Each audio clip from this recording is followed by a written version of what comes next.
Thank you. DP ni noma si noma? Wapi makofi ya Deputy President wetu? Your Excellency, the President, the Deputy, and all the leaders that are gathered here. Listening to that presentation, and particularly coming at this time when we are presenting from the legislative side, we celebrate, first of all, just immediately coming after you, DP, a very important, and this is on a light note. It is not part of our assignment, but listening to you, Deputy President, we celebrate the decision of Parliament on the 17th of October, 2024. Because we were conversing there with the Chungwa, and we were saying, what if? I don't want to say beyond that. So even us as Parliament, we have delivered in so many other ways. Your Excellency, I'll present the report of the Senate. First of all, I appreciate that the UDA party, Your Excellency, in the Senate we have 22 elected senators, 22 out of 47. That is a record. 22 out of 47 elected senators and 9 out of 20 nominated. Meaning, you know, sometimes I hear people claim that they are the largest party. We don't claim, we actually are. Because the party that comes second to that has only 16. So there's a huge difference between us and them. And I want to believe that going into the next election, we will grow that number even beyond 22, so that we are able to transact business and do the transformational work that we need to do as a legislature. I want to appreciate the support that we have received from the executive side. We have done our part also. The call of leadership is to rise to the challenges of the day. And many times, we at the legislature, when we receive legislative proposals from the executive, we take our time and share our thoughts, infuse that which we feel will work better for the country, and finally send it over to the president for assent, and it becomes law. And many times, we do that fully aware that we went to the campaigns together, you led us as a team, and there are promises that we made to the people of Kenya, which we in Parliament work hard to ensure that we implement. You know, Parliament as an institution, I was trying to imagine, there is no other institution that gets as much flack and battered from the cynics that are in plenty in this country, that we sometimes just sing to the tune of the executive, we do things that are not progressive, and it is possible for somebody who doesn't follow through to understand and see how our work as parliamentarian knits together with the work of the executive to achieve the common vision that we are trying to attain together as a team.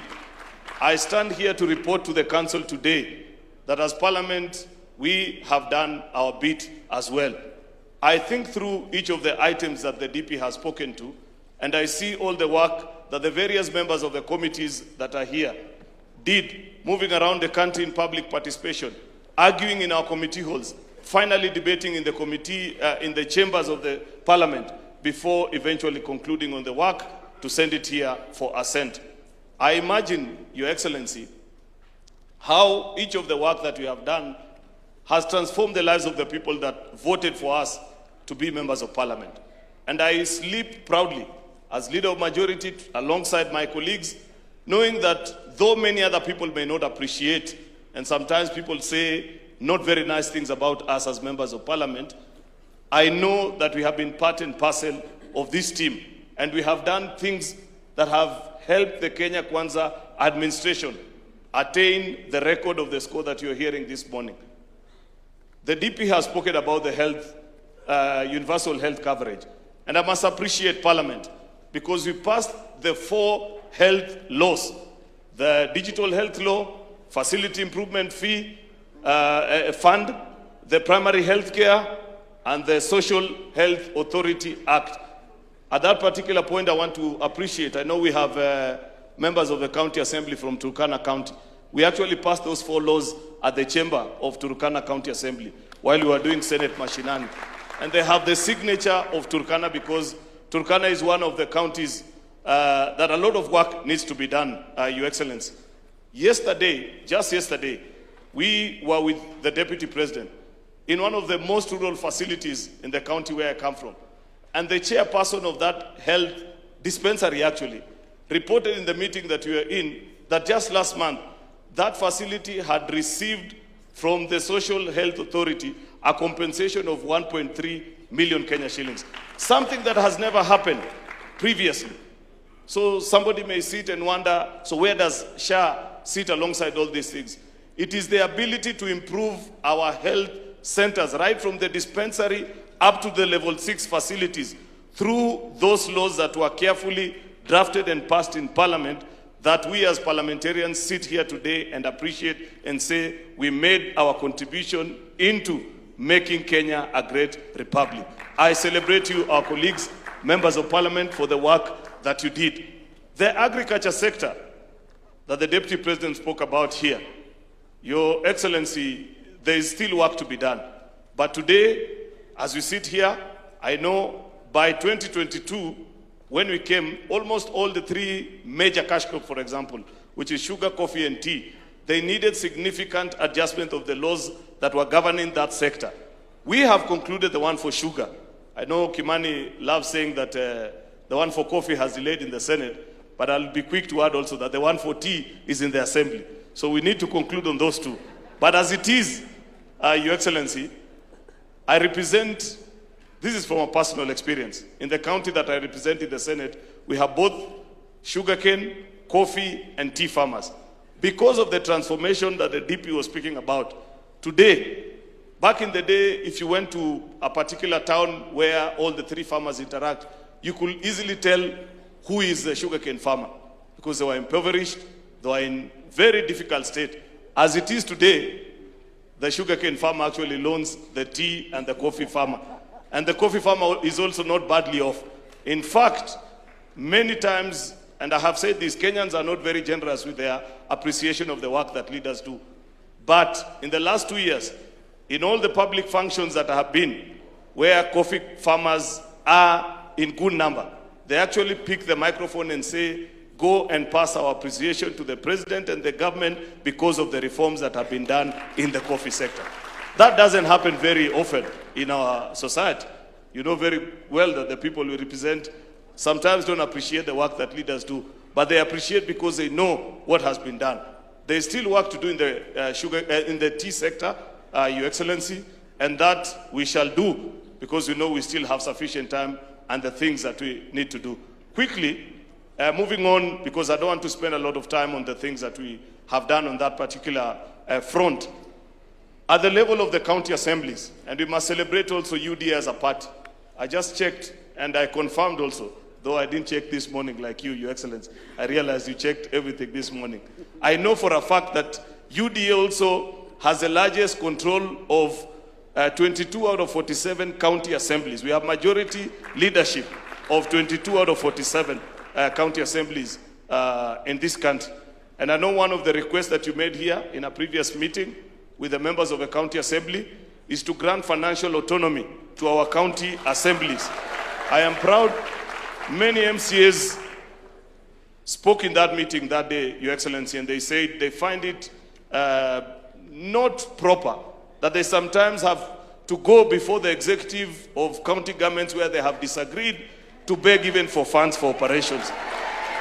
And you did direct that morning and said, Majority Leader, if you still want to keep your job, that situation needs to stop. I am glad to report to this council this morning that that now is a thing of the past, Your Excellency, and we celebrate the work that has been done in that particular regard. Thirdly,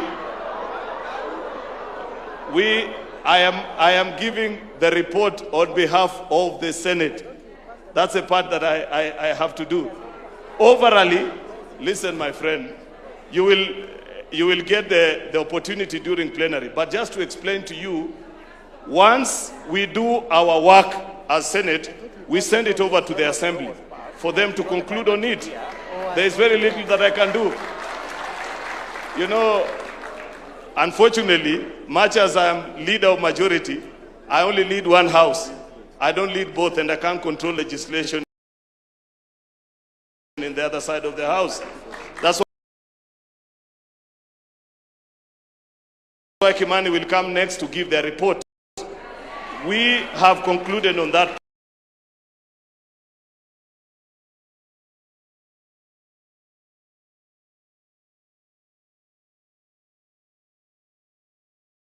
Parliament, the pension that you receive is based on what you contributed during your time as a member of Parliament. It is our proposal, and this is something, because eventually we will do an exit report of this session of leadership, that to stop this push and pull, because Treasury have been quite clear with us that they want to stop this business of pension by contribution of other Kenyans and moving it to 100% contributory, just like it is for Parliament. It is a policy position which we need to take, and once it's adopted, we will agree, so that at the beginning of a term of a legislative arm, either Parliament or the County Assembly, or even for governors, because Governor Waiguru also keeps on pressing us about this because of their colleague governors, that once this decision is made that we go contributory 100%, that will be the direction, and we will implement that needs to be done.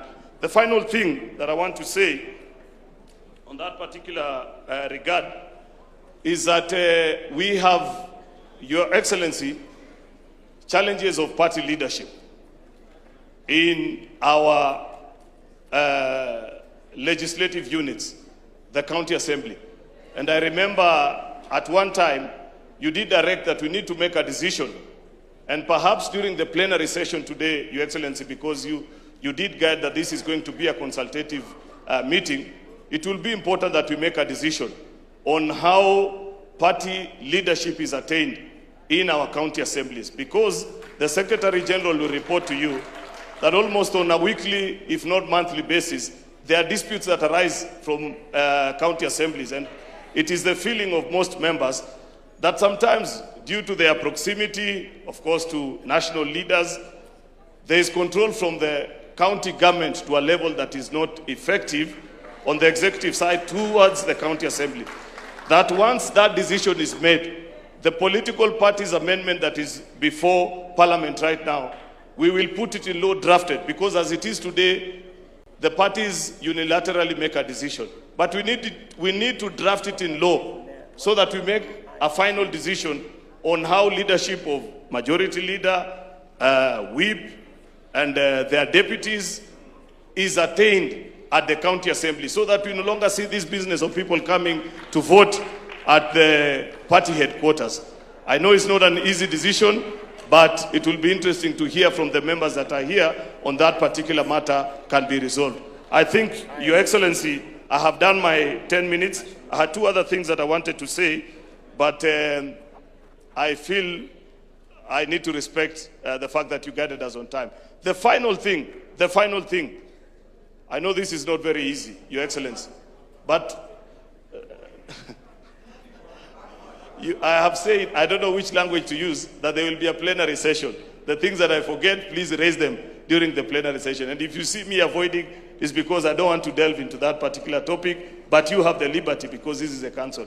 I want to speak on the issue of shareable revenue. Your Excellency, the Deputy President, you have been a senator before, and you know our perspective on shareable revenue and the dispute that we've always had with our colleagues from the National Assembly on how resources are shared between the two levels of government. While we celebrate that we have moved, actually, it is during the tenure of this administration that we crossed the 400 billion mark. It is the position of the Senate that a lot more still needs to be done.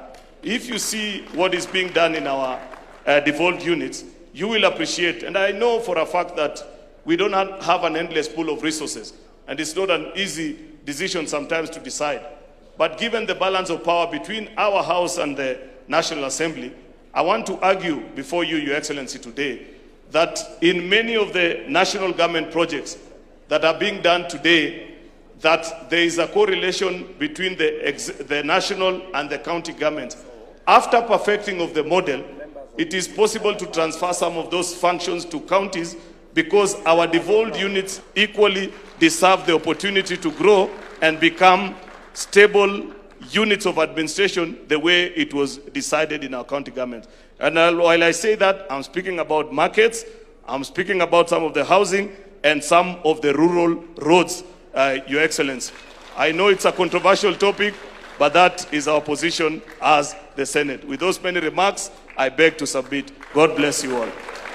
Thank you very much. A round of applause for Leader of Majority Makofi. Wacha sasa